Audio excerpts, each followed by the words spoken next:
श्रावस्ती की धूल भरी धरती पर प्राचीन मंदिरों के खंडहर अब भी एक भूली हुई कहानी फुसफुसाते हैं। टूटे हुए पत्थर के देवता जिन पर समय की काई जम गई है। इन पुराने शिलालेखों में छिपा है एक नायक का नाम, जिसे इतिहास ने मिटा दिया पर मिट्टी ने नहीं। सुबह की धुंध में एक सवार आगे बढ़ रहा है। उस गुमनाम वीर की गाथा फिर जाग उठने को है। श्रावस्ती के राजमहल में स्वर्ण और रेशम के बीच बैठे थे वीर सुहेल देव, गर्व, मर्यादा और शौर्य का प्रतीक। राज दरबार में गूंजते शंख और वीणा की धुन के बीच न्याय और धर्म का दीप प्रज्वलित था उनके सिंहासन से। सुहेल देव केवल राजा नहीं, जन सेवक थे, जो प्रजा की पीड़ा को अपना धर्म मानते थे। उनका राज्य फलता फूलता था, खेत लहराते, बाजार गूंजते, पर क्षितिज पर आने वाला तूफान आकार ले रहा था। उत्तर दिशा से घने बादल उमड़ रहे थे।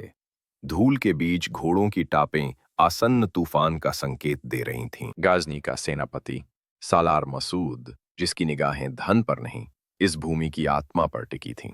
गांव जल रहे थे, लोग भाग रहे थे। विदेशी तलवारें हमारी मिट्टी को लहूलुहान कर रही थीं। श्रावस्ती के किले से राजा सुहेल देव ने आकाश की ओर देखा और शपथ ली, ये भूमि स्वतंत्र रहेगी, चाहे मैं न रहूं। ऊंची चट्टान पर खड़े राजा सुहेल देव ने तलवार उठाई। अब समय आ गया है एकजुट होने का।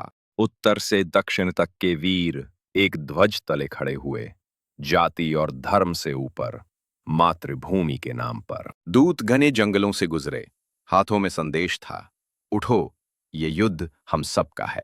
भिन्न हाथ एक तलवार पर थमे, प्रतीक उस एकता का जिसने भारत की आत्मा को अमर किया। रात के अंधेरे में लोहारों की हथौड़ी गूंज रही थी, हर चिंगारी में जल रही थी स्वराज की आग। सुबह की धूल में सैनिकों की कतारें लहरा रही थीं, हर प्रहार में था मातृभूमि का प्राण। माताएं तिलक लगाकर बेटों को विदा कर रही थीं, आंखों में आंसू पर हृदय में गर्व था। राजा सुहेल देव अश्वारोही सेना के साथ निकले।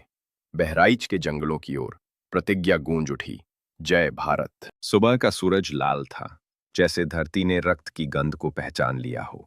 दो सेनाएं आमने सामने थीं। राजा सुहेल देव ने तलवार उठाई और अपने घोड़े संग बिजली की तरह रणभूमि में उतर पड़े। घंटों तक तलवारें टकराती रहीं, धरती कांपी, आकाश गरजा।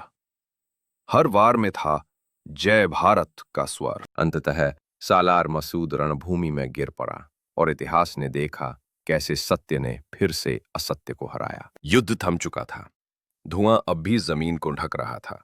बहराइच की धरती आजाद थी, पर चुप थी। राजा सुहेल देव ने घोड़े से उतरकर मिट्टी को छुआ, वो मिट्टी जो अपने वीरों के रक्त से पवित्र हुई थी। गांव में मातम था, प्रार्थनाएं थीं, हर चेहरे पर दर्द था, पर आंखों में गर्व भी। थके चेहरे पर धूल, रक्त और एक आंसू। सुहेल देव बोले, विजय तभी महान है जब उसमें करुणा हो। सदियां बीत गईं, पर बहराइच के उस मंदिर में आज भी दीप जलते हैं। श्रद्धा की लौ कभी नहीं बुझी। राजा सुहेल देव अब देवता बन चुके हैं। फूलों और धूप में बसती है उनकी अमर गाथा। समय की धूल ने उनके नाम को ढक लिया, पर हवा के हर झोंके में अब भी उनका अस्तित्व सांस लेता है। राज्य मिट गए, युग बदल गए, पर इतिहास की गहराई में उनका नाम अब भी अमर है। राजा सुहेल देव।